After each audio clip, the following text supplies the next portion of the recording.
अरे आप कहते हैं मोदी जी मैं भी चौकीदार, मोदी जी के समर्थन में लोग कहते हैं मैं भी चौकीदार।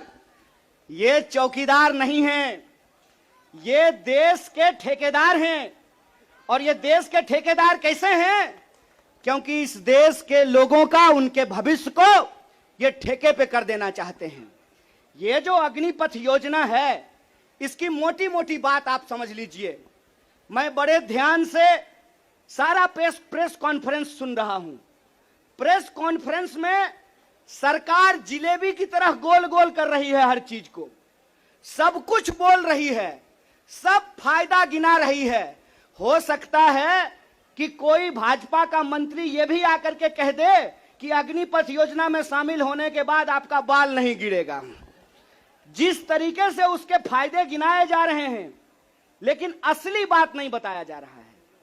एक सिंपल सवाल है, सरकार को इस बात का जवाब देश के नौजवानों को देना चाहिए। क्या सिंपल सवाल है कि जो भर्तियां हो रही थी वो भर्ती होगी कि नहीं होगी?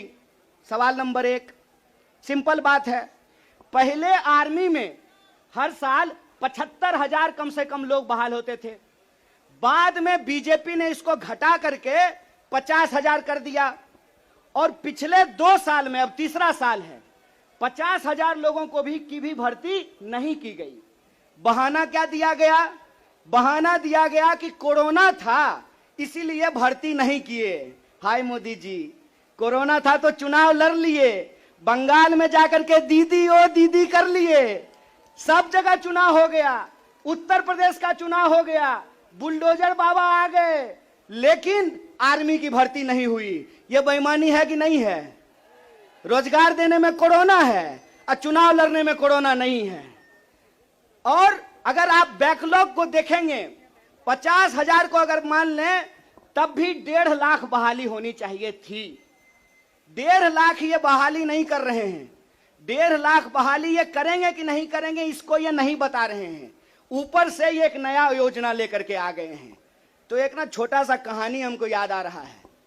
बच्चा बहुत जोर जोर से रो रहा था, कहा मम्मी दूध पिला दो, दूध पिला दो। मम्मी उसको उठा करके अलमीरा पे बिठा दी। बच्चा मम्मी को यह नहीं कहता है कि मम्मी दूध पिला दो, बच्चा चिल्ला चिल्ला करके कह रहा है कि मम्मी अलमीरा से नीचे उतार दो, नीचे उतार दो।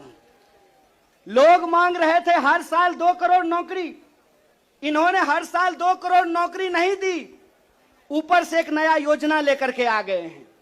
पूरा का पूरा भाजपा के तंत्र को उसमें लगा दिए हैं कि आप बताइए कि अग्निपथ के क्या फायदे हैं।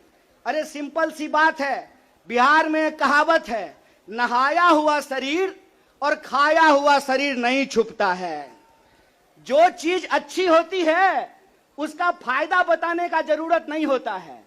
जो चीज में कोई खराबी होती है उसका खराबी छुपा करके, आपके घर पे कोई सामान बेचने के लिए आता होगा तो उस सामान का सब कुछ अच्छा अच्छा ही बताता होगा।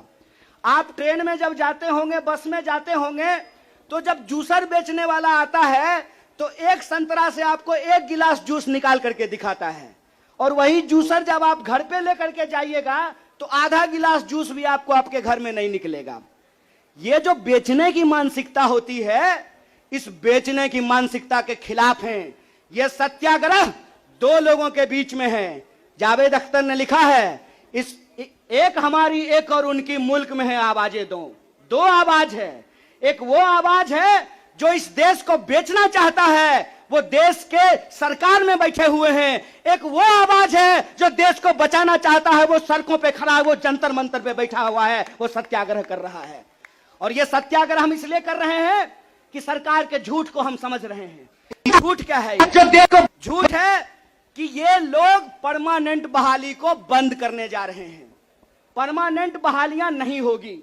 अगर ये परमानेंट बहाली करना चाहते हैं तो सिर्फ सेंट्रल गवर्नमेंट में 28 लाख पोस्ट खाली है।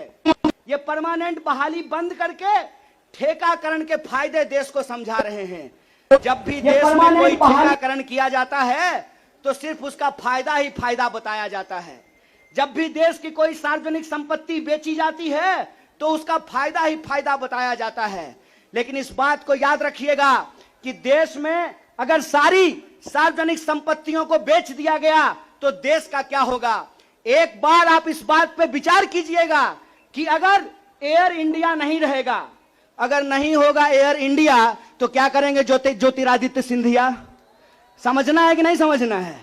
आप हमको बताइए कि सरकारी रेलवे नहीं होना चाहिए, सरकारी बीएसएनएल नहीं होना चाहिए, इनके हिसाब से सेना में नियमित नौकरी नहीं होनी चाहिए। जब सब कुछ सरकारी नहीं होना चाहिए तो सरकारी प्रधानमंत्री लेकर के ढोल बजाएंगे? फिर सरकारी प्रधानमंत्री भी क्यों होना चाहिए? सरकारी संसद भी क्यों होना चाहिए? देश का मतलब होता है देश की राष्ट्रीय संपत्ति, देश का मतलब होता है देश की राष्ट्रीय सेना, देश का मतलब होता है देश के लोगों का सम्मान। इसीलिए मैं आप तमाम लोगों से यह आग्रह करने के लिए आया हूं, कांग्रेस पार्टी की लड़ाई सिर्फ अपने नेता को बचाने की लड़ाई नहीं है, कांग्रेस पार्टी की लड़ाई इस देश को बचाने की लड़ाई है। वो देश जिस देश को गांधी ने बनाया है, जिस देश को नेहरू, मौलाना अबुल कलाम आजाद ने बनाया है, उस देश को बचाने की लड़ाई है।